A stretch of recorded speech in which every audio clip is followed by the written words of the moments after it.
দেখো আজ তো শনিবার, শনিবারে সকালে টিফিনে কি বানাবো কি বানাবো কিছুই খুঁজে পাচ্ছিলাম না, তো মাথাতে আসলে চলো ধোকলা বানিয়ে দিই। তো এখানে আমি বানিয়েও নিলাম। তো আজকে অনেকটা পরিমাণে আমার উঠতেও লেট হয়ে গেছে, তাই জন্য তাড়াহুড়ো করে এটাই আজকে বানিয়ে নিলাম, আর কিছু করার নেই।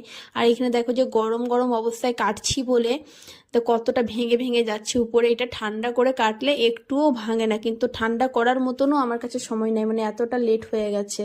10টা বাজতে যাচ্ছে। শনিবারে মানে কি বাইরের কি খাবো, সব জায়গায় পেঁয়াজ রসুনের রান্না বান্না থাকে, বাইরের খাবার থেকে ঘরে বানিয়ে নেওয়াই ঠিক।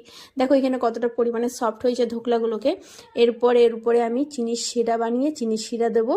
তারপর আমি দেখাচ্ছি চিনির শিরাটা দিলে পরে কি হবে, মিষ্টি মিষ্টি একটু ঢোকে, বেশ ভালো লাগে খেতে।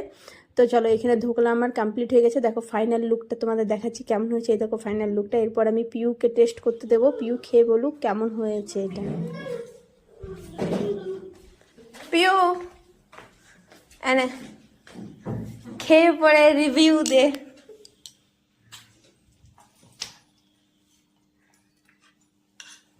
কেমন হয়েছে?